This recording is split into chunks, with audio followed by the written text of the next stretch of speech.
একদিন আমার আপনার এরকম মৃত্যু হয়ে যাবে, রূহটা আমার দেহ থেকে বের হয়ে যাবে, মালাকুল মাউত নিয়ে যাবে। আমার আপনার ব্যাপারে মসজিদের মধ্যে ঘোষণা হবে, অমুক এলাকার অমুক আজ বিকাল 5 ঘটিকার সময় ইন্তেকাল করিয়াছে। ইন্তেকালের মাধ্যমে দুনিয়ার 20 বছর, 40 বছর, 50 বছর, 60, 70, 80 বছরের হায়াতের জিন্দেগি শেষ। এভারেজ দুনিয়ার হায়াতের সংখ্যা 65 থেকে 70 বছর মেয়াদ। রূহের জগতে ছিলাম কত বছর হিসাব নেই। দুনিয়ার বয়সের হিসাব ধরেন 70 বছর। এরপরে মৃত্যু হয়ে গেল, ঘোষণা হলো আব্দুর রহিম, আব্দুল করিম ইন্তেকাল করিয়াছে। আগামীকাল সকাল 8 ঘটিকায় মসজিদের সামনে তার জানাজা। শব্দটা হলো ইন্তেকাল। ইন্তেকাল শব্দটি হলো আরবি শব্দ। ইন্তেকাল শব্দের অর্থ সব কিছু শেষ হয়ে যাওয়া নয়, বরং একটা শেষ নতুন করে আরেকটা শুরু হয়। ইন্তেকাল শব্দের অর্থ হলো স্থানান্তরিত হওয়া। একটু ডিল দেন। ইন্তেকাল শব্দের অর্থ হলো স্থানান্তরিত হওয়া। ছিল দুনিয়ায়, দুনিয়া থেকে স্থানান্তরিত হয়ে চলে গেছে আরেকটা জগতে। সেই জগতের নাম হলো আলমে বরজখ, কবর জগৎ, সোজা কথা। এবার নতুন এক মঞ্জিল শুরু হয়ে গেল, প্রত্যেকের হবে। দুনিয়া থেকে যারা চলে গেছে তাদেরও সে জগৎ চলতেছে, আলমে বরজখ, কবর জগৎ। একটা সময় শেষ হবে, কিন্তু কবর জগতে অবস্থান কত হাজার বছর নাকি লক্ষ বছরের হিসাব আমাদের জানা নাই। একটা সময় কবর জগৎ শেষ হয়ে যাবে। ইসরাফিল আলাইহিস সালাম আল্লাহ তাআলার আদেশে সিংহায় ফুৎকার দিবে। আল্লাহ রব্বুল আলামিন সেই দিন সব মানুষকে আবার একত্রিত করবে। ইয়াউমুল হাশর, একত্রিতকরণ দিবস, যেদিন দুনিয়ার সব মানুষকে আবার এক জায়গায় একত্রিত করা হবে। আমরা ছিলাম রূহের জগতে একসাথে একবার, এবার আল্লাহ হাশরের ময়দানে আমাদেরকে একত্রিত করবেন। একত্রিতকরণের ময়দান কিয়ামতের দিন। দুইটা সিংহায় ফুৎকার দেওয়া হবে। আল্লাহ রাব্বুল আলামিন বলেন, ওয়ানুফিখা ফিস-সূরি ফাসাইকা মান ফিস-সামাওয়াতি ওয়া মান ফিল আরদ সুম্মা নুফিখা ফীহি উখরা ফাইযা হুম কিয়ামুন ইয়ানদুরুন। আল্লাহ রাব্বুল আলামিন বলেন, সুম্মা নুফিখা ফীহি উখরা ফাইযা হুম কিয়ামুন ইয়ানদুরুন। প্রথম ফুৎকার যখন দেওয়া হবে, ওয়ানুফিখা ফিস-সূর ফাসাইকা মান ফিস-সামাওয়াতি ওয়া মান ফিল আরদ। প্রথমবার সিংহায় ফুৎকার দেওয়ার পর আসমান জমিন চূর্ণ বিচূর্ণ হয়ে যাবে। আসমান জমিনের মাঝে যা আছে সব চূর্ণ বিচূর্ণ হয়ে যাবে, সব কিছু ধ্বংস হয়ে যাবে। শুধুমাত্র একজনের অস্তিত্ব বাকি থাকবে। বলেন তো তিনি কে? আল্লাহ রাব্বুল আলামিন প্রথমবার সিংহায় ফুৎকার দেওয়ার মাধ্যমে আসমান জমিন পাহাড় পর্বত সব তছনছ হয়ে যাবে। আল্লাহ তাআলার আদেশে ইসরাফিল আলাইহিস সালাম দ্বিতীয়বার সিংহায় ফুৎকার দিবে। আল্লাহ তাআলা বলেন, সুম্মা নুফিখা ফীহি উখরা ফাইযা হুম কিয়ামুন ইয়ানদুরুন। দ্বিতীয়বার সিংহায় ফুৎকার দেওয়ার পর যে যেখানে দাফনকৃত, যাকে যেখানে দাফন করা হয়েছিল, প্রত্যেকের জায়গা থেকে ওইটা দাঁড়ায় যাবে। সুবহানাল্লাহ। শুধু দাঁড়াবে না, ডাইনে বামে তাকায় দেখবে যে কি হইতেছে, কি হইতেছে। যাই হোক, শুরু হয়ে যাবে বিচার দিবস। যেই দিবসের একচ্ছত্র অধিপতি আল্লাহ। শুরু হয়ে যাবে বিচার দিবস। লম্বা বিষয়, মনে করেন ওটাও একটা মঞ্জিল, একটা স্টেশন। কত দীর্ঘ সময় হবে এই বিচারের দিন। আল্লাহ তাআলা বলেন, ইয়াউমান কানা মিকদারুহু 50 আলফ সানা। কিয়ামতের এক একটা দিনের মেয়াদ হবে দুনিয়ার 50,000 বছরের সমান। হাল আতা আলাল ইনসানি হিনুম মিনাদ দাহরি লাম ইয়াকুন শাইআম মাযকুরা। আল্লাহ রাব্বুল আলামিন বলেন প্রত্যেকটা মানুষ এমন কিছু কাল এমন কিছু সময় অতিক্রম করেছে যে উল্লেখ করার মতো তার কোনো কিছুই ছিল না। আল্লাহ রাব্বুল আলামিন একটা সময় আমাদেরকে মা বাবার পৃষ্ঠদেশ থেকে মায়ের রহমের মধ্যে এক ফোঁটা শুক্রাণু তুচ্ছ পানি নাপাক পানি আল্লাহ রাব্বুল আলামিন পৌঁছায়া দিল। আল্লাহ রাব্বুল আলামিন পৌঁছায়া দিলেন মায়ের রহমের ভিতরে একেবারে শুক্র একটা কি এত ক্ষুদ্র পরিমাণ পানি যেটা সাধারণ মানুষ দেখতে পারবে না, মাইক্রোস্কোপ দিয়ে দেখা লাগবে এত ছোট। মায়ের রহমের মধ্যে যখন ওই তুচ্ছ নাপাক পানির ফোঁটা পৌঁছায়া গেল, 1 মাস 20 দিন প্রসেসিং করার পর আল্লাহ রাব্বুল আলামিন ওইটাকে একটা মাংস পিণ্ডে আল্লাহ তাআলা তৈরি করলেন। এটা প্রথমে হলো জমাট রক্ত, এরপরে হলো একটা মাংসের টুকরা। 120 দিন পর মায়ের পেটের মধ্যে যখন আমি আপনি একটা মৃত মাংসের টুকরার মতো ছিলাম, আল্লাহ রাব্বুল আলামিন 120 দিন পর একজন ফেরেশতা 2 জন ফেরেশতাকে দিয়ে মায়ের পেটের মধ্যে ওই রূহের জগৎ থেকে আল্লাহ তাআলার আদেশে আমার আপনার রূহটাকে নিয়ে ওই মায়ের পেটে মৃত মাংসের টুকরার মধ্যে ফুঁকে দিল। মায়ের পেটে আমি মৃত ছিলাম, ফেরেশতা আয়েশা যখন রূহ ফুঁকে দিল মায়ের পেটে আমি জীবিত হয়ে গেলাম। এবার আমি প্রাণ ফিরে পেলাম। মায়ের পেটের মধ্যে আমার মা আমার আপনার নড়াচড়া টের পেল, অনুভব করলো যে আমার কলিজার টুকরা সন্তান আমার পেটের মধ্যে প্রাণ পেয়ে গেছে। এইবার ওই যে যেই দিন ফেরেশতা এসে রূহটা দিয়ে গেছে, শুধু রূহ দিয়ে গেছে তা নয়, ওই রূহটা ওই মাংসের বডির সাথে কতদিন থাকবে এটাও নির্ধারিত করে দিয়ে যায়। হায়াত কতদিন নির্ধারিত আছে না নাই? আছে। যেমন বাজার থেকে যখন আমরা কোনো বোতল কিনি, পানির বোতল হোক, জুসের বোতল হোক, চিপসের প্যাকেট হোক, প্রত্যেকটা প্যাকেটজাত পণ্যের মধ্যে 2টা জিনিস লেখা থাকে। একটা লেখা থাকে এক্সপায়ার ডেট, আর একটা লেখা থাকে ম্যানুফ্যাকচারিং ডেট। ম্যানুফ্যাকচারিং ডেট হলো ওইটাকে যেই দিন উৎপাদন করা হয়েছে, আর এক্সপায়ার ডেট হলো ওইটা যেদিন মেয়াদটা শেষ হবে। এই 2টা জিনিস বোতলের গায়ে, প্যাকেটের গায়ে লেখা থাকে কি থাকে না? আমরা মেয়াদ দেখে বুঝতে পারি যে জিনিসটা ভালো আছে নাকি মন্দ আছে। অনুরূপ ভাবে আমার আপনার সাথেও মেয়াদ লাগায়া দেওয়া আছে। বোতলের গায়ের মেয়াদটা দেখা যায়, চিপসের প্যাকেটের গায়ের মেয়াদটা দেখা যায়, জুসের বোতলের গায়ের প্যাকেটের মেয়াদটা দেখা যায়, কিন্তু আমার আপনার মেয়াদটা কতদিন সেটা দেখা যায় না। কেউ জানে যে কোন দিনের মেয়াদ শেষ হবে? আল্লাহ তাআলা নির্দিষ্ট একটা মেয়াদ রাখা দিয়েছেন। ওই মেয়াদ যখন শেষ হয়ে যাবে, যত সুস্থ মানুষ হোক না কেন মেয়াদ শেষ হওয়ার পরে দুনিয়ায় থাকতে পারবে না। আর ওই মেয়াদ যখন শেষ না হবে, যত অসুস্থ হোক দুনিয়া ছাড়তে পারবে না। সেজন্য আমরা অনেক সময় মনে করি মানুষের মৃত্যুর কারণ অসুস্থতা। বিষয় তা না। মানুষের মৃত্যুর মূল কারণ এক্সপায়ার ডেট হয়ে গেছে, মেয়াদ কি হয়ে গেছে? শেষ হয়ে গেছে। যদি এমনই হইতো বার্ধক্য মৃত্যুর কারণ, অসুস্থতা মৃত্যুর কারণ, সমাজে সুস্থ মানুষ মারা যায় কি যায় না? কত সুস্থ মানুষ মারা যাচ্ছে। আমার এক চাচা এই যে 2 দিন আগে মারা গেছে, রাতের বেলায় বুকে ব্যথা উঠছে, কয়েক মিনিটের মধ্যে শেষ। সুস্থ মানুষ।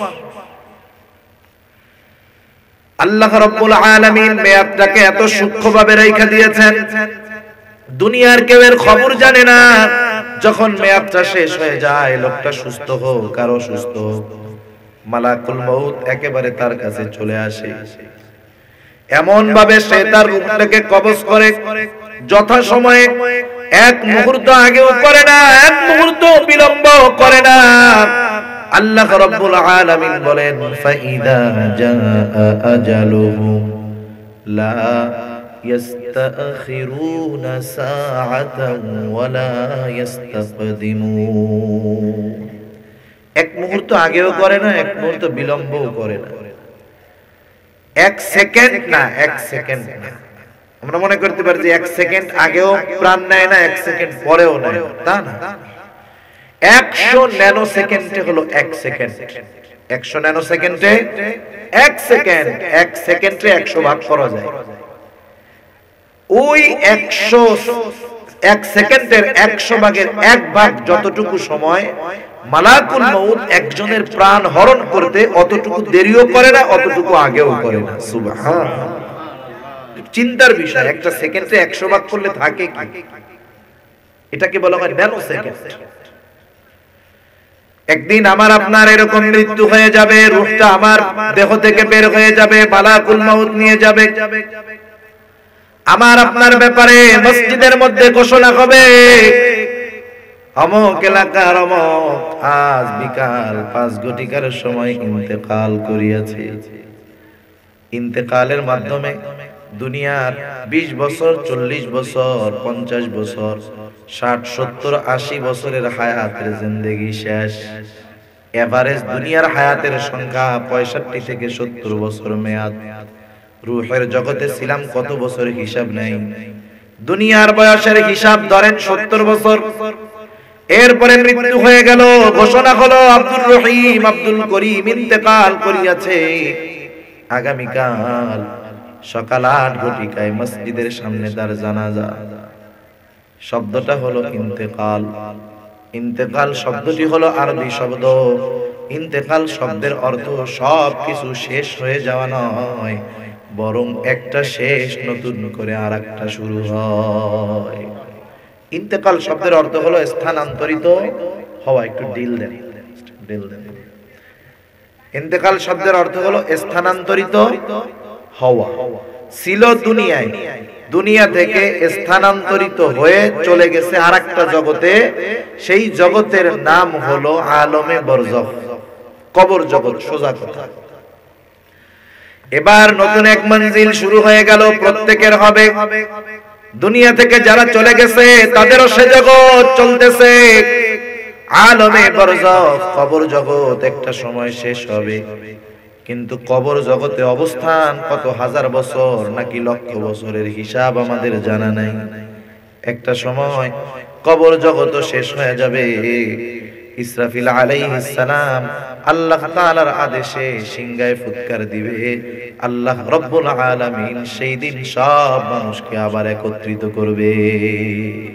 ইয়াউমুল হাশর, একত্রিতকরণ দিবস, যেদিন দুনিয়ার সব মানুষকে আবার এক জায়গায় একত্রিত করা হবে।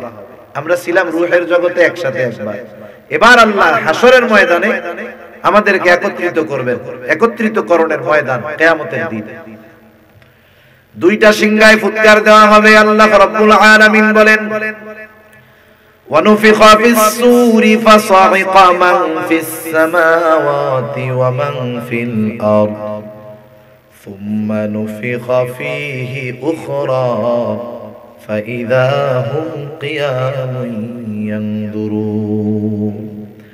আল্লাহ রাব্বুল আলামিন বলেন, ثُمَّ نُفِخَ فِيهِ أُخْرَى فَإِذَا هُمْ قِيَامٌ يَنظُرُونَ।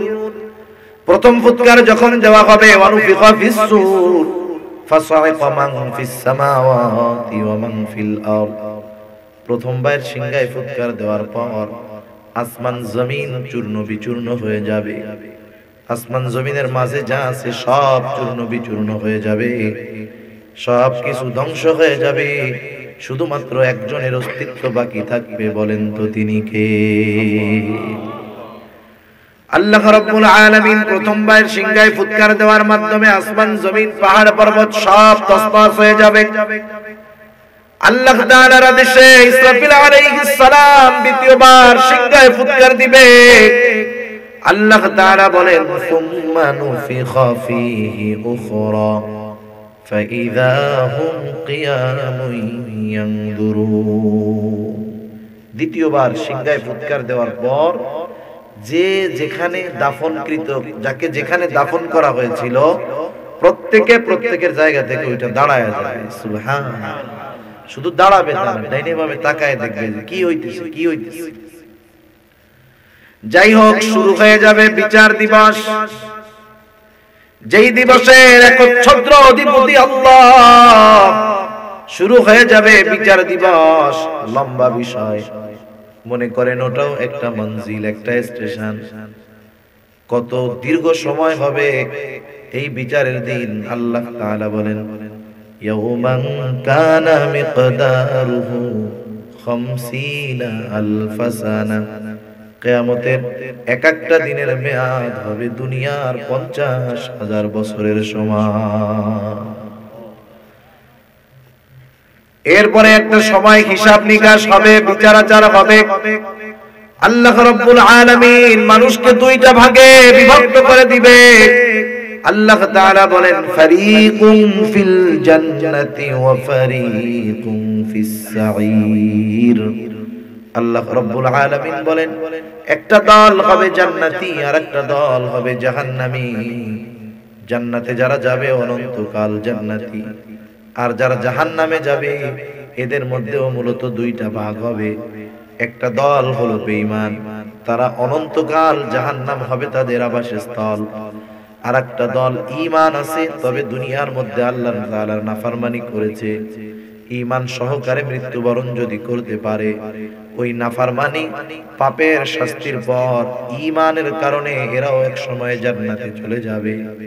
এইবার দুইটা দল, যারা জান্নাতি অনন্তকাল জান্নাতি, যারা জাহান্নামী তারা অনন্তকাল জাহান্নামী। এই যে মঞ্জিলগুলা, রূহের জগৎ, দুনিয়ার জগৎ, কবর জগৎ, হাসরের দিন, জান্নাত অথবা জাহান্নাম, এই যে মঞ্জিলগুলার মধ্যে সবচাইতে কম সময় অবস্থান কোথায়? জোরে বলেন তো। আল্লাহ রাসূল সাল্লাল্লাহু আলাইহি ওয়াসাল্লাম বলেন, আশাদ্দুন নাসি বালা আল আমবিয়া সুম্মাল আমসালু ফাল আমসাল। নবী আলাইহিস সালামকে যেমন পরীক্ষা নেওয়া হয়েছে, ওই রকম পরীক্ষা সাহাবাদের নেওয়া হয় নাই। যদি সাহাবাদের নেওয়া হয়তো ওনারা ফেল যাইতেন। সাহাবাদের যেই পরীক্ষা নেওয়া হয় সেটা তাবেঈনদের নেওয়া হয় নাই। তাবেঈনদের যদি সাহাবাদের মতো পরীক্ষার সম্মুখীন হওয়া লাগতো তারা ফেল যাইতেন। তবে তাবেঈনদের যেই পরীক্ষা নেওয়া হয়েছে তাবেঈনদের মতো নেওয়া হয় নাই। যদি তাবেঈনদের পরীক্ষা তাবেঈনদের মতো হইতো তাইলে তারা ফেল যাইতেন। সেজন্য নবী বলেন, আশাদ্দুন নাস বালা আল আমবিয়া, সবচাইতে কঠিন পরীক্ষা হলো পয়গম্বর আলাইহিস সালামের। এরপরে ধারাবাহিকতার ক্রমান্বয়ে যার অবস্থা যেমন পরীক্ষা হয় তেমন। তাহলে বোঝা গেল এই জামানায় আমরা যেই পরীক্ষার সম্মুখীন হই, এই পরীক্ষাগুলায় পাশ করার যোগ্যতা আমাদের আছে, ঠিক না? যেমন মনে করেন একই ক্লাসের 10 জন ছাত্র, একই ক্লাসের 10 জন ছাত্র, 5 জন ঠিকমতো লেখাপড়া করে, 5 জন ঠিকমতো লেখাপড়া করে না। মা বাবা চিন্তিত যে যেই 5 জন ছেলে লেখাপড়া করে না তাদের মা বাবা টেনশনে আছে, না জানি আমার ছেলে পরীক্ষায় ফেল যায়, লেখাপড়া তো করেই না। ছেলে 5 জন বলে, মা বাবা চিন্তা করেন না, পরীক্ষার আগের রাত্রে আমাদের বন্ধুরা আমাদেরকে এমন সাজেশন দিবে, যা দিবে পরীক্ষার হলের মধ্যে তাই আসবে। এই আশায় লেখাপড়া না করে তারা ঘোরাফেরা করতে লাগলো। আর বাকি 5 জন চিন্তা করতেছে আমরা পুরা বই পড়বো।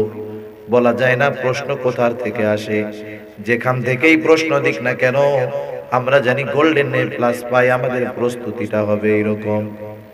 এইবার পরীক্ষার আগের দিন রাত্রে ওই 5 জনের কাছে সাজেশন আসলো।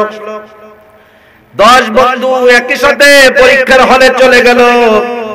পরীক্ষার হলে যাওয়ার পর যখন তাদের সবাইকে প্রশ্ন দেওয়া হলো, দেখা গেল ওই যে 5 জন গতকাল রাত্রে বন্ধুদের কাছ থেকে যেই সাজেশন পেয়েছে, ওই সাজেশনের আলোকে একটা প্রশ্ন তাদের কমন হয় নাই।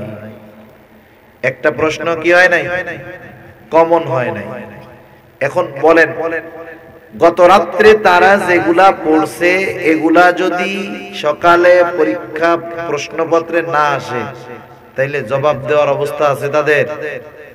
কথা বুঝেন নাই? জবাব দেওয়ার অবস্থা আছে?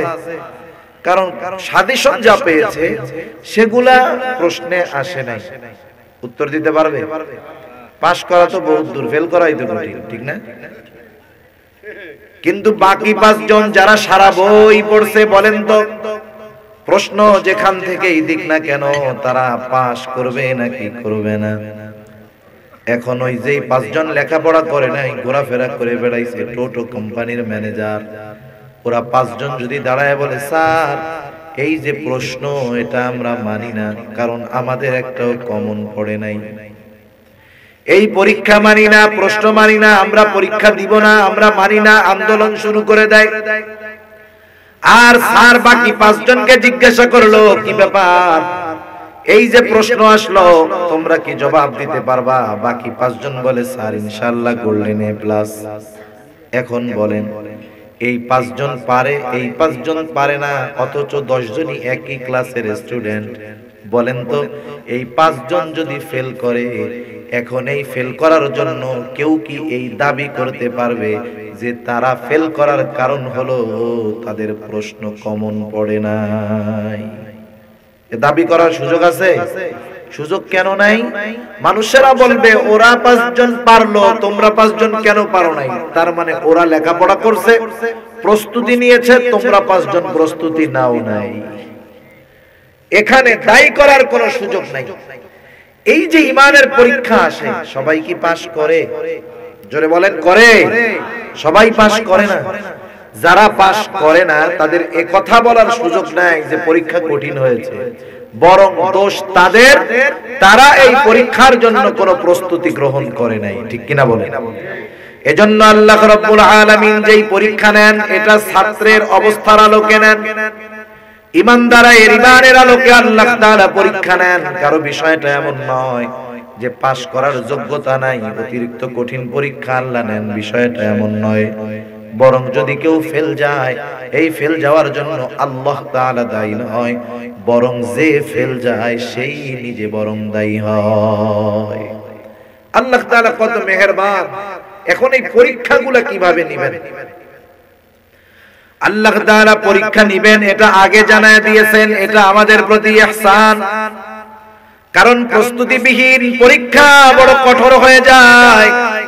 সর্বোচ্চ মেধাবী একজন ছাত্র যদি প্রস্তুতিবিহীন হঠাৎ করে ঘুম থেকে ওঠার পর যদি বলা হয় চল তোর পরীক্ষা দিতে হবে, মেধাবী ছাত্র ফেল যাওয়ার সম্ভাবনা আছে না নাই? কিন্তু একটা ছাত্র যখন প্রস্তুতি নেওয়ার সুযোগ পায়, অবশ্যই পরীক্ষায় ভালো রেজাল্ট করার তার সুযোগ থাকে। এজন্য আল্লাহ রাব্বুল আলামিন আগেই জানায় দিলেন, মুমিন দুনিয়াতে তো আমি আল্লাহ তোমাকে কিছু পরীক্ষা নিব। আবার পরীক্ষাগুলা কোন কোন ধরনের হতে পারে তাও জানায় দিয়েছেন কে? আল্লাহ তাআলা জানায় দিয়েছেন। আল্লাহ রাব্বুল আলামিন বলেন, ওয়ালা নাবলুওয়ান্নাকুম বিশাইইন মিনাল খাউফি ওয়াল জুউ ওয়া নাকসিম মিনাল আমওয়াল ওয়াল আনফুসি ওয়াস সামারাত। আল্লাহ রাব্বুল আলামিন বলেন, ওয়ালা নাবলুওয়ান্নাকুম বিশাইইন মিনাল খাউফ, আমি অবশ্যই তোমাদের পরীক্ষা নিব। এখন পরীক্ষাগুলা কিভাবে নিবেন? আল্লাহ রাব্বুল আলামিন বলেন, বিশাইইন মিনাল খাউফ, ও মুমিন কিছুটা ভীতি ভয় প্রদর্শনের মাধ্যমে তোমার ঈমানের পরীক্ষা নেওয়া হবে। ওয়াল জু', ক্ষুধা তথা অভাব দারিদ্রতার মাধ্যমে তোমার পরীক্ষা নেওয়া হবে। ওয়া নাকসিম মিনাল আমওয়াল, মালের লসের মাধ্যমে তোমার পরীক্ষা নেওয়া হবে। ওয়াল আনফুস, জানের ক্ষতি, জীবনের ক্ষতি, স্বাস্থ্যের ক্ষতির মাধ্যমে তোমার পরীক্ষা নেওয়া হবে। ওয়াস সামারাত, ফল ফসলের ক্ষতির মাধ্যমে তোমার পরীক্ষা নেওয়া হবে। এখন পরীক্ষায় পাশ কারা? আল্লাহ রাব্বুল আলামিন বলেন, এই পরীক্ষায় পাশ হলো তারা যারা এই পরীক্ষায় ধৈর্যের উপরে অবিচল থাকবে। এই পরীক্ষায় বিপদ আপদ মুসিবতে সবরের উপরে থাকবে, এরা হলো এই পরীক্ষায় পাশ। সুবহানাল্লাহ। এখন বিপদ আপদ মুসিবত আসলে সবর কেমনে করব? সবর বলতে কি বুঝি আমরা? আমরা অনেক সময় মনে করি আমাদের হাত পা কেটে গেছে, আমরা চুপ করে বসে থাকবো, যা হয় হবে, পয়সা যায় যাক, আমি সবরের উপরে থাকবো। এইটা সবর না। কারণ রাসূলুল্লাহ সাল্লাল্লাহু আলাইহি ওয়াসাল্লাম বলেছেন, তোমরা যদি অসুস্থ হও চিকিৎসা গ্রহণ করো। শুধু তাই না, কেউ যদি বিপদ আপদ মুসিবতে পতিত হয়, আল্লাহ তাআলা যদি কাউকে বিপদ দিয়ে পরীক্ষা নেন, আবার আল্লাহ তাআলা জানায় দেন, বান্দা আমি আল্লাহ যেহেতু বিপদ আপদ মুসিবত দিয়ে পরীক্ষা নেই, আমি আল্লাহ এটাও তোমাদেরকে জানায় দিলাম, বিপদ আপদ মুসিবত যদি আসে কোথায় কিভাবে তোমরা সাহায্য চাইবা। বিপদ দেন কে? আবার বিপদ থেকে কোন পদ্ধতিতে সাহায্য চাইতে হবে, কিভাবে, কার কাছে, তাও শিখায় দেন কে? এখন আল্লাহ দেখতে চান যে বান্দা বিপদে পড়ার পরে আমি যেই পদ্ধতি শিখায় দিছি সেই পদ্ধতিতে আমার কাছে সাহায্য চায় নাকি নিজে অন্য একটা পদ্ধতি বাইর করে, এটা আল্লাহ দেখতে চায়। এজন্য দুইটা আয়াত আগেই আল্লাহ রাব্বুল আলামিন বলেন, ইয়া আইয়ুহাল্লাযীনা আমানুস্তাঈনু বিস-সাবরি ওয়াস-সালাহ। আল্লাহ রাব্বুল আলামিন বলেন, হে ঈমানদারেরা, বিপদ আপদ মুসিবতে আমি আল্লাহর কাছে তোমরা সাহায্য চাও। কিভাবে সাহায্য চাইবা? আল্লাহ তাআলা বলেন, বিস-সাবরি ওয়াস-সালাহ। বান্দা সবর এবং সালাতের মাধ্যমে আমি আল্লাহ তাআলার কাছে তোমরা সাহায্য চাও। সবর এবং সালাতের মাধ্যমে, সবর এবং সালাতের মাধ্যমে। সবর কাকে বলে? সহজ কথা, বিপদ আপদ মুসিবতে যদি কেউ পড়ে, বৈধ পন্থায় সেই বিপদ থেকে বাঁচার চেষ্টা করা সবরের বহির্ভূত নয়। একজন অসুস্থ হয়েছে, ডাক্তারের কাছে যাবে, সবরের বাইরে নয়। একজনের টাকার দরকার, আর এক আল্লাহর বান্দার কাছে টাকা ধার চাইতে গেছে, সবরের বাইরে নয়। কিন্তু সবরের বাইরে কখন হবে? যখন বিপদে পড়ছে আল্লাহরে ডাক না দিয়া আগে বাবারে ডাকে। আছে না নাই?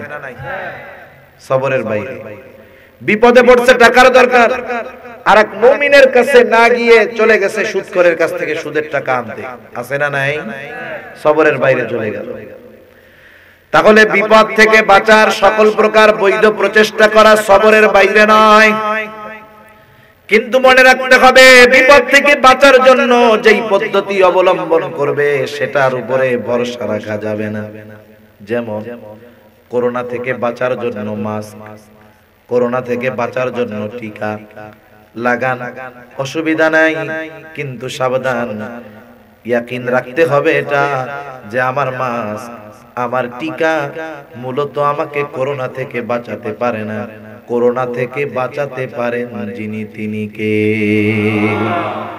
যদি এইটাই হইতো, টিকা দিলে করোনা হবে না, তাহলে টিকা দেওয়ার পরেও করোনা হয় না? মাস্ক লাগায় কত সতর্ক, 3-4-5টা মাস্ক লাগায় রাস্তায় বের হয়, বাইরে বের হয়, মানুষের সাথে হাতই মিলায় না, এরপরেও করোনা হয় কি হয় না? সেজন্য বৈধ পন্থায় চেষ্টা করা এবং ওই চেষ্টার উপরে ভরসা না করে ভরসা হবে আল্লাহ রাব্বুল আলামিনের উপর।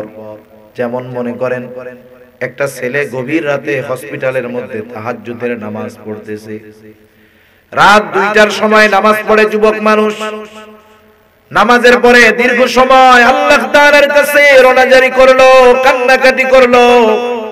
পাশের থেকে একজন চাচা ওই যুবকটাকে বলে, হে যুবক, এখনকার যুবকরা ঠিকমতো জুমার নামাজই পড়ে না, তুমি তো তাহাজ্জুদ পড়লা, দোয়া করলা, কান্নাকাটি করলা, কারণ কি? যুবকটা বলে, চাচা, হসপিটালের অপারেশন থিয়েটারের মধ্যে আমার মায়ের অপারেশন চলতেছে। চাচা, আমি আল্লাহর কাছে দোয়া করেছি, আপনিও একটু দোয়া কইরেন যাতে করে আল্লাহ তাআলা আমার মায়ের অপারেশনটাকে সাকসেসফুল করে দেয়। এরকম দোয়া চাই না আমরা? দোয়া চাই, কতজনের জন্য দোয়া এরকম করি। কিন্তু বলেন, অপারেশন থিয়েটারের মধ্যে অপারেশন কে করে? জোরে বলেন, কে করে? অপারেশন করে ডাক্তার, কিন্তু দোয়া চাই কি সাকসেসফুল জানি করে আল্লাহ। এর মানে বোঝা গেল অপারেশন করে ডাক্তার, কিন্তু অপারেশন সাকসেসফুল ডাক্তার করতে পারে না। অপারেশন সাকসেসফুল যিনি করেন তিনি কে? এই যে দুইটা জিনিসের কম্বিনেশন, আপনি বৈধ পন্থায় চেষ্টা করতেছেন, কিন্তু ভরসা কার উপরে? এই পদ্ধতিতে বিপদ আপদ থেকে যদি কেউ বাঁচার চেষ্টা করে, এটা সবরের বহির্ভূত নয়। সাথে সাথে আরেকটা কাজ করবে। কি করবে? সালাত, নামাজ। নবীজি শিখায়া দিয়েছেন সালাতুল হাজাত। আবার কি? যিনি বিপদ দিয়েছেন, যিনি বিপদ থেকে উদ্ধার করতে পারেন, আমি যার উপকার আশা করি, আমার তার নৈকট্য অর্জন করার দরকার, ঠিক না? আমি মনে করেন বিপদে পড়ছি, আমি যদি আরেকজনের কাছে সাহায্য চাই, ধমক দিয়া, এই বেটা আমি বিপদে পড়ছি, বাঁচা আমারে, ও দূরের থেকে বলবে তুমি আগে মরো, ঠিক না? কিন্তু আমি যদি বিনয়ের সাথে, একবারে কাকুতি মিনতির সাথে বলি যে ভাই আমি বিপদে পড়ছি, আমার একটু হেল্প করেন, দুশমন যদি হয় দুশমনও সাহায্য করবে, ঠিক কিনা? কিন্তু আমি যদি বন্ধুকেও ধমক দিয়ে বলি, বন্ধু বলবে তুই মর, সাহায্য চাওয়ার ভাষা আর পাও নাই না, অসভ্য কোথাকার। এরকম বইলা কি করবে? বলবে তুমি মরো, তোমার সাহায্য করবো না। তাহলে বিপদ আপদ মুসিবতে সাহায্য চাইবো কার কাছে? যেহেতু আল্লাহ রাব্বুল আলামিনের কাছে সাহায্য চাইতে হবে, স্বাভাবিক যার কাছে আমরা সাহায্য চাই কাকুতি মিনতি করি, নরম সুরে বলি। আর আল্লাহ তাআলার কাছে সাহায্য চাওয়ার সময় বান্দা যখন সালাত অবলম্বন করবে, কারণ সালাত হলো এমন একটা ইবাদত যে ইবাদতের মধ্যে আছে চূড়ান্ত বিনয়, চূড়ান্ত কাকুতি মিনতি। শুধু তাই নয়, সালাতের মাধ্যমেই বান্দা আল্লাহ রাব্বুল আলামিনের সবচাইতে নিকটে পৌঁছায়া যায়। আল্লাহ তাআলা বলেন ওয়াসজুদ ওয়াকতারিব, সিজদা করো, নৈকট্য অর্জন করো। সুবহানাল্লাহ। এখন যেই মুমিন বিপদ আপদ মুসিবতে এই দুইটা জিনিস অবলম্বন করবে, সবর এবং সালাত, আল্লাহ তাআলা তার ব্যাপারে বলেন ও আমার মুমিন, বিপদ আপদ মুসিবতে এই দুইটা পদ্ধতি অবলম্বন যেই মুমিন তুমি করলা, তুমি এখন আর শুধু মুমিন নাই, আমি আল্লাহ তোমাকে প্রমোশন দিয়ে দিলাম, প্রমোশন দিয়ে দিলাম। এখন থেকে তুমি শুধু মুমিন নয়, তুমি হয়ে গেলা সবের মুমিন। শুধু মুমিন না, তুমি এখন কি মুমিন? সবের মুমিন। এটা একটা উপাধি। আর যেই মুমিন সবের মুমিন, তার ব্যাপারে আল্লাহ তাআলা বলেন ইন্নাল্লাহা মা'আস সাবিরিন, নিশ্চয় আল্লাহ রাব্বুল আলামিন ধৈর্যশীলদের সাথে রয়েছে। ওই কথাই আল্লাহ তাআলা বলেন ও বান্দা, আমি অবশ্যই অবশ্যই তোমাদের পরীক্ষা নিব ভয়ের মাধ্যমে, অভাব দারিদ্রতা তথা ক্ষুধার মাধ্যমে, মালের ক্ষতির মাধ্যমে, জানের ক্ষতির মাধ্যমে, ফসল ফল ফসলের ক্ষতির মাধ্যমে। যেই ব্যক্তি, যেই মুমিন এই পরীক্ষায় সবর এবং সালাতের মাধ্যমে আমি আল্লাহর কাছে সাহায্য চাওয়ার মাধ্যমে সবের উপাধি লাভ করবে, হাবিব বাশশিরিস সাবিরিন, ওই ধৈর্যশীল সবের মুমিনকে আপনি সুসংবাদ জানায় দেন, তথা আপনি জান্নাতের সুসংবাদ জানায় দেন। সবের মুমিনের কিসের সুসংবাদ? জোরে বলেন, কিসের সুসংবাদ? আপনাদের ঘুম আসতেছে না? অনেক রাত হয়ে গেছে, 11:30 বাজে, বুঝতেছি। জান্নাতের সুসংবাদ। প্রত্যেকটা জিনিসের প্রাথমিক কিছু আলামত আছে। যেমন একজন পিচ্ছিল রাস্তায়, কাদাযুক্ত রাস্তায় পড়ে গেল, মানুষ পড়ে যাওয়ার পর অবশ্যই অবশ্যই মুখ দিয়ে সে কিছু শব্দ উচ্চারণ করে, ঠিক নাকি না? কেউ বলে ওরে মা, কেউ বলে ওরে বাবা, কেউ বলে গেছি রে, কেউ বলে ইয়া আলী, কেউ বলে ইয়া গাউসে পাক, কেউ বলে ইয়া বাবা মাইজ ভান্ডারী, আছে না নাই? আবার কেউ কেউ বলে ও আল্লাহ। বিপদ আপদ মুসিবতে সবার মুখ দিয়ে আল্লাহ শব্দ উচ্চারিত হয় না।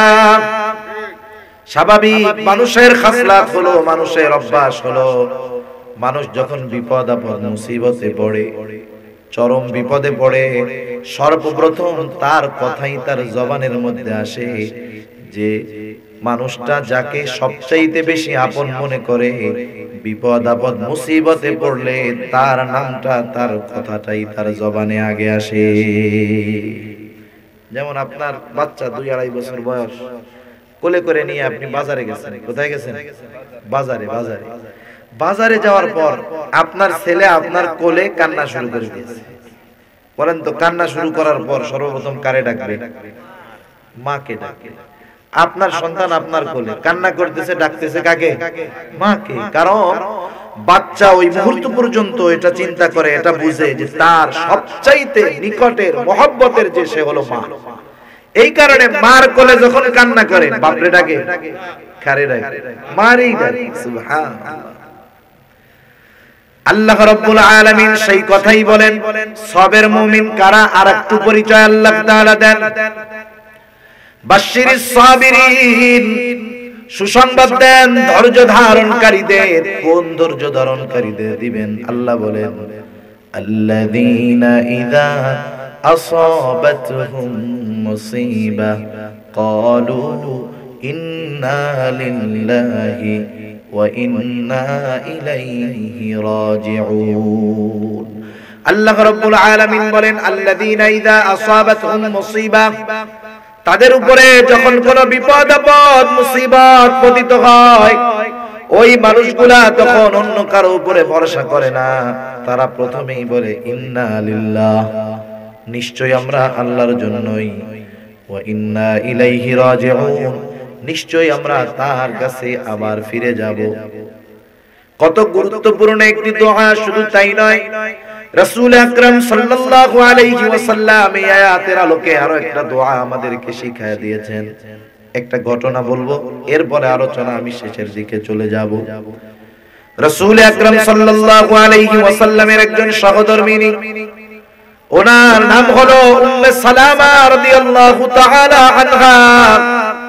রাসূল আকরাম সাল্লাল্লাহু আলাইহি ওয়াসাল্লামের সাথে বিবাহ হওয়ার পূর্বে ওনার স্বামীর নাম ছিল আবু সালামা। আবু সালামার সাথে উম্মে সালামা রাদিয়াল্লাহু তাআলা আনহার সংসার জীবন ভালোভাবে অতিবাহিত হচ্ছে। তিনি বলেন, আমার স্বামী আবু সালামা ছিলেন মদিনায় হিজরতকারীদের মধ্যে প্রথম সারির একজন। তার সাথে আমার বিবাহ হলো, সংসার জিন্দেগি খুব ভালোভাবে চলতেছে। আমাদেরকে আল্লাহ তাআলা দুইটা সন্তানও দান করলেন। কাছের আত্মীয় স্বজন কারোর সাথে আমাদের পরিচয় নাই, দেখাবার্তা নাই, কিছু সম্পর্ক নাই। স্বামী স্ত্রী দুই সন্তান নিয়ে সুন্দরভাবে জিন্দেগি চলে।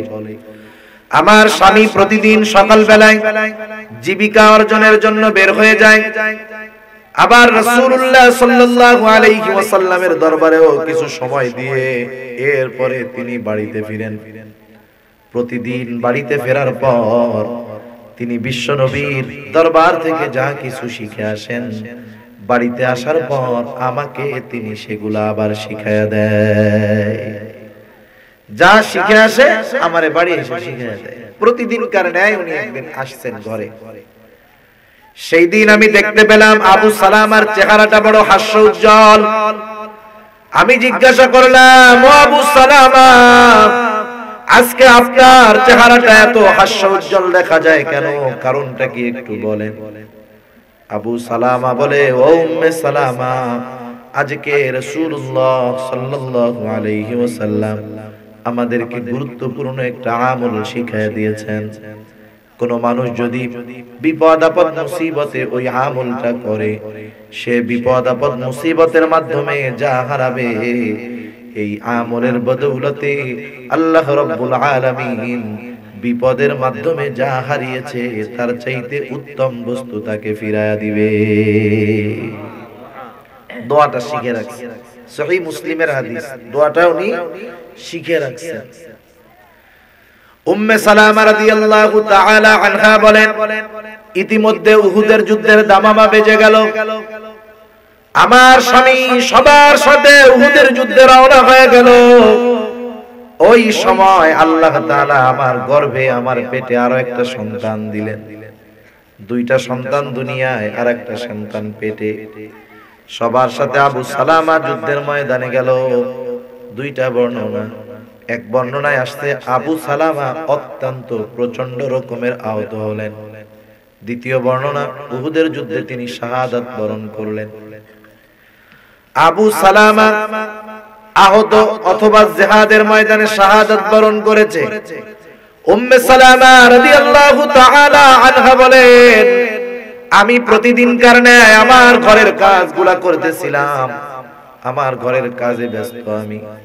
হঠাৎ করে একজন লোক দৌড় দিয়ে আসলো, আমার কাছে এসে খবর দেয়, বলে, ও উম্মে সালামা, তোমার স্বামী আবু সালামা আর দুনিয়াতে নাই। দুইটা সন্তান দুনিয়ায় আছে, এতে আত্মীয় স্বজন শ্বশুর শাশুড়ির সাথে নাই সম্পর্ক, স্বামী স্ত্রীর সংসার আর সন্তান নিয়ে সংসার। এইরকম অবস্থায় এরকম যদি কারো খবর আসে যে স্বামী মারা গেছে, বলেন তো কি হবে? আমাদের দেশের মা বোনরা কি করবে? আগে আল্লাহরে বলবে, আল্লাহ তুমি কি আর কেউ দেখো নাই? আল্লাহরে দোষ দেওয়া শুরু করবে। এরপরে চিৎকার শুরু করবে, লোকজন জড়ো বানায় ফেলবে, বলবে, আল্লাহ তুমি কি করলা? এই এতিম বাচ্চা দুইটার দিকে তোমার কি একটু নজর যায় না?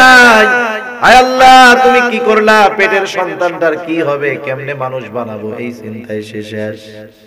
আল্লাহ তাআলাকে অভিযোগ দিতে থাকবে। কিন্তু উম্মে সালামা রাদিয়াল্লাহু তাআলা আনহা কি করলেন? উম্মাহাতুল মুমিনিন যারা, এরা হলো তামাম দুনিয়ার নারীদের জন্য আদর্শ। আজকে সমাজে অশ্লীলতা, বেহায়াপনা নারীদের মাধ্যমে যা ছড়ায় বন্ধ হয়ে যাবে ওরা যদি উম্মাহাতুল মুমিনিনদেরকে তাদের আদর্শ বানায় নেয়। ঠিক কিনা বলেন? উম্মে সালামা রাদিয়াল্লাহু তাআলা আনহা কি করলেন? খবরটা আসার সাথে সাথে তিনি চিৎকার দেন নাই, আল্লাহকে দোষারোপ করেন নাই। সাথে সাথে ওনার মনে পড়ে গেছে বিপদ আপদ মুসিবতে পড়লে কোন দোয়া পড়তে হবে। কারণ এই মুহূর্তে স্বামীর মৃত্যুর সংবাদ উম্মে সালামার জন্য ছিল সবচেয়ে বড় মুসিবতের ব্যাপার। এইবার উনি ওই দোয়াটা পড়লেন। এমন একটা দোয়া, সাধারণত আমরা দোয়া শুধুমাত্র কোরআন থেকে শিখি, কিছু দোয়া শুধুমাত্র হাদিস থেকে শিখি, কিন্তু এই দোয়াটা হলো এমন একটা দোয়া যেই দোয়ার প্রথম অংশ শিখায় দিয়েছেন আল্লাহ, দ্বিতীয় অংশ শিখিয়ে দিয়েছেন মুহাম্মাদুর রাসূলুল্লাহ। দোয়াটা হলো আবু সালামার কাছ থেকে যেটা শিখেছে উম্মে সালামা। সংবাদটা পাওয়ার সাথে সাথে তিনি বললেন, ইন্না লিল্লাহি ওয়া ইন্না ইলাইহি রাজিউন, আল্লাহুম্মা আজুরনি ফি মুসিবাতি ওয়া আখলিফ লি খায়রাম মিনহা। দুআর অর্থ হলো, আল্লাহুম্মা আজুরনি ফি মুসিবাতি, আয় আল্লাহ আমি যেই বিপদে পড়েছি এই বিপদের উজরাত প্রতিদান আমারে দেন, এই বিপদ থেকে আমাকে উদ্ধার করেন। শুধু উদ্ধার প্রতিদান দিবেন তা নয়, ওয়া আখলিফ লি খায়রাম মিনহা, এই বিপদের মাধ্যমে আমি যা হারিয়েছি তার চাইতে উত্তমটা আপনি আমাকে দিয়ে দেন। নবীজি বলেন, যে বিপদ আপদ মুসিবতে এই আমল করবে আল্লাহ তাআলা মুসিবতের মাধ্যমে সে যা হারাবে তার চাইতে উত্তমটা আল্লাহ তাআলা তাকে দিবে। সুবহানাল্লাহ। তবে শর্ত কি? শর্ত হলো, আল্লাহ নবী আর হাদিসের মধ্যে বলেন, সবর হলো বিপদের প্রথমে। সবর কখন? বিপদের প্রথমে। কিন্তু আমরা সবর করি কখন? যখন নিজে চেষ্টা করি আর না পারি। হাজারো চেষ্টা করেছি, এখন যখন পারি না, আল্লাহ তুমি যা করো তাই হবে। এই অভ্যাস না আমাদের? একজন বাজারে যাইতেছে, 1000 টাকার নোট পকেটে নিয়ে রাস্তার মধ্যে পড়ে গেছে। সবার কাছে তো 1000 টাকা কম দামি না, অনেকের কাছে অনেক দামি, ঠিক না? এখন 1000 টাকা পড়ে গেছে, 10-15 বার রাউন্ড দিয়ে টাকাটা পায় না, না পায় কয় কি, আল্লাহ এটা সদকা করে দিলাম। আরে শুনেন, এরপরে পেছন দিক দিয়ে একটা ছেলে কয়, চাচা কি হইছে, আপনারে খুব পেরেশান দেখা যায়, কি হইছে বলেন তো? আমার 1000 টাকা হারায় গেছে। ছেলেটা কয়, এই যে 1000 টাকা চাচা। এবার বলেন তো, একটু আগে চাচা সদকা করছে, এখন যদি এই লোকের 1000 ফেরত দেয়, বলেন তো নেবে কি নেবে না? নেবে। সদকা করলো কেন? তাইলে দেখেন আমাদের সবর, আমাদের নিয়ত এই অবস্থা। নবীজি বলেন, বিপদের প্রথমে হবে সবর, আর আমরা সবর করি কখন? যখন আর পারি না, টাকার দিক দিয়ে শেষ, জানের দিক দিয়ে শেষ, এরপরে বলে আল্লাহ আপনি যা করেন তাই। কিন্তু বিপদ আপদ মুসিবতে আমি প্রচেষ্টা করব মানা নাই, কিন্তু আমার প্রথম ভরসা, প্রথম সবর ওই অবস্থাতে, প্রাথমিক অবস্থায় মুসিবতের সাথে সাথে আমার করতে হবে। উম্মে সালামা রাদিয়াল্লাহু তাআলা আনহা দোয়া পড়লেন, স্বামীর কাফন দাফন হয়ে গেল। উম্মে সালামা রাদিয়াল্লাহু তাআলা আনহার গর্ভের সন্তানটা দুনিয়াতে চলে আসলেন। এবার বিভিন্ন দিক থেকে ওনার কাছে বিবাহের প্রস্তাব আসে। উনি অত্যন্ত সুন্দরী একজন মহিলা ছিলেন। বিভিন্ন জায়গা থেকে বিবাহের প্রস্তাব আসে, তিনি ফিরায়া দেন। অথচ 3টা সন্তান নিয়ে তিনি কষ্টের মধ্যে দিন যাপন করতেছে। তিনি বলেন প্রস্তাবগুলা ফিরায়া দেওয়ার কারণ হলো যারা প্রস্তাব দিচ্ছিল তাদের কাউকে আমার কাছে স্বামী হিসাবে আবু সালামার চাইতে উত্তম মনে হয় নাই। কিন্তু আমি আল্লাহর কাছে কি বলছি, আল্লাহ যেটা হারাইছি ওর চাইতে কি দিতে হবে? উত্তমটা দিতে হবে। আমার দোয়া, আমার দিল বলে আল্লাহ কবুল করছে, কিন্তু এখনো আমার দিল বলে না যারা প্রস্তাব নিয়ে আসে তারা আবু সালামার চাইতে উত্তম হবে। আমি তো আবু সালামার চাইতে উত্তমটা প্রার্থনা করেছি। আর আমি শুধু চিন্তা করতাম কে হবে সেই ব্যক্তি যে আমার স্বামী হবে আর আবু সালামার চাইতে উত্তম হবে। আমি কাউরে খুঁজে পেতাম না। দিন যায়, আমার কষ্ট বাড়ে, সাহাবাদের মধ্যে আমার কষ্টের খবর পৌঁছায় গেল। রাসূল আকরাম সাল্লাল্লাহু আলাইহি ওয়াসাল্লামের কাছে আমার এবং আমার সন্তানদের কষ্টের খবরটা পৌঁছায় গেল। একদিন দুপুর বেলা প্রচন্ড রোদ, আমার পানির মাস্ক ছিঁড়ে গেছে, চামড়ার ব্যাগ। আমাদের এখন অনেক মুরব্বীদেরকে শহর থেকে ছেলেরা এনে দেয় ওয়াটার ব্যাগ, গরম পানি বইরা কোলের মধ্যে দিয়া রাখলে শীতের দিন ব্যথা জায়গায় দিলে আরাম লাগে, আছে না? ওই ধরনেরই বড় ছিল। আরবরা চামড়ার ওই বস্তার মতো কোল বালিশের খোল দেখছেন না, ওই রকম বড় বড় চামড়ার, ওর মধ্যে পানি ঝুলায় রাখতে, বইরা রাখতে, ছিঁড়ে গেছে। এটাকে আমি মেরামত করতেছিলাম, আমি দেখতে পেলাম রাসূলুল্লাহ সাল্লাল্লাহু আলাইহি ওয়াসাল্লাম আমার বাড়ির দিকে আসতেছে। আমি যখন নিশ্চিত হলাম তিনি আমার বাড়িতে আসতেছেন, আমি আমার জীর্ণ কুটিরে রাহমাতুল লিল আলামিনের বসার জন্য ব্যবস্থা করে দিলাম। নবীজি বসলেন, আমার এবং আমার সন্তানদের খবরাখবর নিলেন। আমি আমার সব অসুবিধার কথা রাহমাতুল লিল আলামিনের কাছে বর্ণনা করলাম। আলোচনা শেষ। নবীজি এবার আমাকে বিবাহের প্রস্তাব দিলেন। উম্মে সালামা রাদিয়াল্লাহু তাআলা আনহা সুন্দরী লজ্জাশীলা একজন মহিলা ছিলেন। ওনার রাগও একটু বেশি ছিল।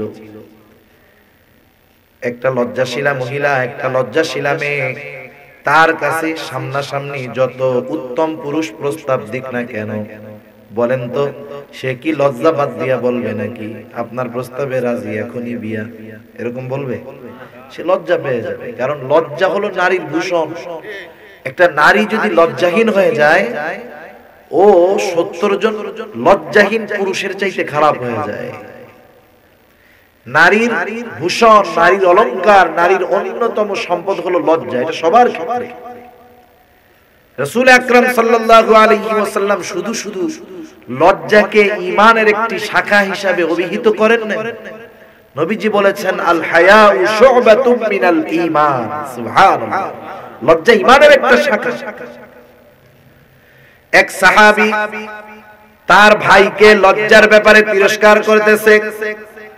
লোকটা অতি লাজুক ছিল, লজ্জার কারণে তাকে তিরস্কার করতেছে, বলে এত লজ্জা করলে হবে নাকি, লজ্জা শরম বাদ দাও। নবীজি বললেন না, তার লজ্জার ব্যাপারে তুমি তাকে তিরস্কার করো না, বরং লজ্জা হলো ঈমানের একটি শাখা। এই লজ্জা যদি কোন নারী হারিয়ে ফেলে তাহলে সে যা খুশি তাই করতে পারে। কি করতে পারে? আগে তো আমরা এমন কিছু দেখি নাই, যেগুলার বিষয়ে আমরা কল্পনাও করি নাই, এমন কিছু এখন আমরা এই জামানায় দেখতেছি, ঠিক না? লজ্জা চলে যাওয়ার কারণে অবস্থাটা কি হলো? যেমন এই কয়েক মাস আগে মনে হয় দেখলাম যে একজন মেয়ে একটা ছেলেকে কিডন্যাপ করে অপহরণ করে নিয়ে জোর করে কাজী অফিসে নিয়ে বিবাহ করছে না? বলতে পারেন হুজুর একটা দুইটা ঘটনা, এটা কিভাবে বাস্তবতার সাথে হতে পারে? একটা দুইটাই তো প্রথমে ঘটে, অ্যাভেলেবেল তো পরে হয়, ঠিক না? কালের পরিবর্তনে, সময়ের পরিবর্তনে ওই যে একজন যে রাস্তা দেখায় দিয়েছে, এখন এক সময় হয়তো সবাই এই জঘন্য কাজের সাথে জড়ায় যাবে। ছেলেরে পছন্দ হইছে, রাজি না, ওরে অপহরণ করে নিয়ে যায় বিবাহ করবে। আরে পৃথিবীতে তো খুন প্রথমে একটা হলো, এখন তো এলাকায় এলাকায়, থানায় থানায়, গ্রামে গ্রামে, শহরে শহরে প্রতিদিন আপনি পত্রিকার পাতা খুলেন, হত্যার খবর আছে না নাই? গোটা দুনিয়ার মধ্যে হত্যাযজ্ঞ চালাচ্ছে বিশ্বমণ্ডলেরা মুসলমানদের বিরুদ্ধে, স্বাভাবিক ব্যাপার হয়ে গেছে। আল্লাহ না করুন লজ্জাহীন যদি আমাদের মা বোনেরা হয়ে যায়, একটা সময় অ্যাভেলেবেল হয়ে যাবে যে ছেলেদের অপহরণ করে নিয়ে জোর করে গেলে বিবাহ করতেছে।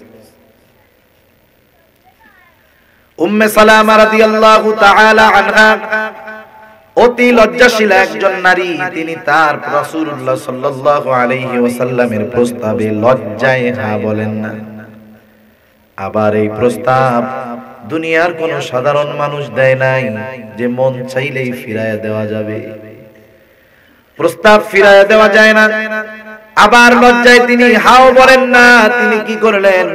তিনি রাসূলুল্লাহ সাল্লাল্লাহু আলাইহি ওয়াসাল্লামের সামনে কয়েকটা ওযর পেশ করলেন।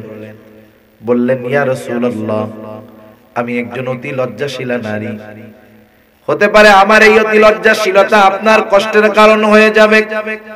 2 নাম্বার, ইয়া রাসূলুল্লাহ, আমার তো বয়স কম হয় নাই। 3 নাম্বার, আমার 3টা সন্তান রয়েছে, আমার বিবাহ হলে সন্তানগুলোর অবস্থা কি হবে? নবীজি এবার বললেন, ও উম্মে সালামা, চিন্তা করো না, আল্লাহ তাআলা তোমার এই অতি লজ্জাশীলতাকে স্বাভাবিক বানায়া দিবে। তুমি বয়সের কথা চিন্তা করতেছো, আমার বয়স 55 বছর। ও উম্মে সালামা, বয়সের ব্যাপারে তুমি চিন্তা করো না। 3 নাম্বার, তুমি তোমার সন্তানদের ব্যাপারে চিন্তিত, চিন্তা করো না। তোমার এই 3 সন্তান কেমন যেন আমারও সন্তান। বিবাহ হয়ে গেল। নবীজি প্রস্তাব দিয়েছেন বিবাহের, চিন্তা করছেন? নবীজি বিবাহের প্রস্তাব দিয়েছেন উম্মে সালামা রাদিয়াল্লাহু তাআলা আনহাকে। বলেন তো, নবী যে বিবাহের প্রস্তাব দিলেন নিজের ইচ্ছায় নাকি আরশে আজিমের মালিকের ইচ্ছায়? মনে রাখবেন, আল্লাহর রাসূল আয়েশা সিদ্দিকা রাদিয়াল্লাহু তাআলা আনহা থেকে নিয়ে যতগুলা বিবাহ করেছেন, কোনটাই নিজের একক সিদ্ধান্তে নয়, বরং প্রত্যেকটা সিদ্ধান্ত আল্লাহ তাআলার তরফ থেকে এসেছে। বিবাহ হয়ে গেল। উম্মে সালামা রাদিয়াল্লাহু তাআলা আনহা বলেন, আমার প্রথম স্বামী আবু সালামার মৃত্যুর সংবাদের পরে যখন আমি এই দোয়াটা পড়লাম, আমার দিল সাক্ষ্য দিচ্ছিল আমার দোয়া কবুল হয়ে গেছে। আমার দিল বলতেছিল, আমার স্বামী আবু সালামার চাইতে উত্তম স্বামী আল্লাহ তাআলা আমাকে দান করবে। কিন্তু আমার স্বামী যে রাহমাতুল লিল আলামিন হবে, এটা আমি কল্পনাও করি নাই। কিন্তু আল্লাহ তাআলা আমার দোয়াটা কবুল করেছে। আমি স্বামী আবু সালামাকে হারিয়েছি, কিন্তু আল্লাহ তাআলা আমার দোয়া কবুল করে আমাকে এমন একজন স্বামী দিয়েছে যার মতো উত্তম আখলাক ওয়ালা মানুষ আসমানের নিচে জমিনের উপরে আরেকটাও না। তাহলে দেখেন, বিপদ আপদ মুসিবতে পড়লে আমরা আমলটা করব, করা যাবে না? বিপদ আপদ মুসিবতে পড়লে সহিহ মুসলিমের 2011-12 দুইটা হাদিসের মধ্যে আসছে, নবীজি বলেন, যখন কোন মুসলমান বিপদ আপদ মুসিবতে পড়বে, সে প্রথমে বলবে ইন্না লিল্লাহি ওয়া ইন্না ইলাইহি রাজিউন। এরপরে বলবে আল্লাহুম্মা আজুরনি ফি মুসিবাতি ওয়া আখলিফ লি খায়রাম মিনহা। এই দোয়াটা বিপদ আপদ মুসিবতে যে পাঠ করবে, মুসিবতের মাধ্যমে সে যা হারিয়েছে, অবশ্যই আল্লাহ রাব্বুল আলামিন ওই হারানো জিনিসের চাইতে উত্তম জিনিস আল্লাহ তাআলা তাকে দিয়ে দিবে। সেজন্য মুমিনের খাসলাত কি? আল্লাহ তাআলা বলেন বিপদ আপদ মুসিবতে পড়লেই কি বলে? ইন্না লিল্লাহ। কি বলে? ইন্না লিল্লাহ। আমরা অনেকে জানি না, আমরা মনে করি ইন্না লিল্লাহ মনে হয় শুধু মানুষ মরার দোয়া, মানুষ মরলেই পড়তে হয়। বিষয়টা এমন নয়। মুমিন ব্যক্তি সব ছোটখাটো বিপদে ইন্না লিল্লাহ বলবে। একটু ধাক্কা খেয়ে পড়ে যেতে গেছে, ইন্না লিল্লাহ বলবে। টাকা হারায় গেছে, ইন্না লিল্লাহ বলবে। জুতা হারায় গেছে, ইন্না লিল্লাহ বলবে। সব জায়গায় কি বলবে? বিপদ আপদ মুসিবতে ইন্না লিল্লাহ বলবে। এটা মুমিনের খাসলাত। এর দ্বারা কি প্রমাণ হবে? ওই যে সন্তান যখন কান্নার সাথে সাথে মারে ডাক দেয়, প্রমাণ হয় যে সন্তান সবচাইতে মহব্বত করে মাকে। আর মুমিন বান্দার জবানে যখন প্রত্যেকটা মুসিবতে ইন্না লিল্লাহ বের হবে, তখন বোঝা যাবে যে বিপদের সাথে সাথে সর্বপ্রথম মুমিন বান্দার মনে পড়ে কাকে? আল্লাহ তাআলাকে। অভ্যাস করতে হবে এগুলো আমাদের। এক চাচা মসজিদে নতুন জুতা ধুইয়া ঢুকছে, বাইরে হয়ে দেখে জুতা নাই। চাচা বলে ইন্না লিল্লাহ। পাশের থেকে একজন আইসা চাচার কানের সাথে মুখ লাগায় বলে চাচা মরলো কে? চাচা বলে দূর বেটা, আমার জুতা হারায় গেছে। আপনি না ইন্না লিল্লাহ কইলেন। চাচা বলে বেটা জুতা হারাইলেও ইন্না লিল্লাহ কইতে হয়। এইবার ছেলেটা মনে করছে জুতা হারানোর দোয়াও মনে হয় ইন্না লিল্লাহ। আমাদের অবস্থা হয়ে গেছে এরকম। আমরা মনে করি মানুষ মরলেই মনে হয় ইন্না লিল্লাহ বলতে হয়। না না, একটু কাটার খোঁচা লাগছে, একটু ব্যথা লাগছে, কারো কথায় অন্তরে ব্যথা লেগেছে, মুমিন সর্বদা বলবে ইন্না লিল্লাহ। এই অভ্যাস যদি হয়ে যায় তার জন্য কেমন খবর? তার জন্য একটা সার্টিফিকেট, একটা সনদপত্র দিয়েছে আল্লাহ। আল্লাহ তাআলা এরপরে বলেন যেই মুমিন বিপদ আপদ মুসিবতে ইন্না লিল্লাহি ওয়া ইন্না ইলাইহি রাজিউন বলে, সে কেমন মুমিন? আল্লাহ তাআলা বলেন উলাইকা আলাইহিম সালাওয়াতুম মির রাব্বিহিম ওয়া রাহমাহ। আল্লাহ তাআলা বলেন এই সবের মুমিন যারা, তাদের উপরে তাদের রবের পক্ষ থেকে রয়েছে বিশেষ অনুগ্রহ আর রহমত। সবের মুমিনের উপরে আল্লাহ তাআলার বিশেষ অনুগ্রহ আর দয়া আছে। যার উপরে আল্লাহ তাআলার অনুগ্রহ আছে, দয়া আছে, তার কোনো টেনশন আছে? টেনশন নাই। দুনিয়াতে সবচাইতে বড় চাওয়া আল্লাহর কাছে কি জানেন? সবচাইতে মূল্যবান চাওয়া হলো ইহদিনাস সিরাতাল মুস্তাকিম। এটা হলো আসমানের নিচে জমিনের উপরে সবচাইতে গুরুত্বপূর্ণ এবং বড় দোয়া আল্লাহ শিখিয়ে দিয়েছে। শুধু তাই না, সর্বোত্তম ইবাদতের মধ্যে আল্লাহ তাআলা এই দোয়াটা রাখা দিয়েছে। সুবহানাল্লাহ। আমরা আল্লাহর কাছে কি চাই? আল্লাহকে বলি ইহদিনাস সিরাতাল মুস্তাকিম। সিরাতে মুস্তাকিমে আপনি আমাদেরকে পরিচালিত করেন, সিরাতে মুস্তাকিমের হেদায়েত দেন, পথ দেখায় দেন।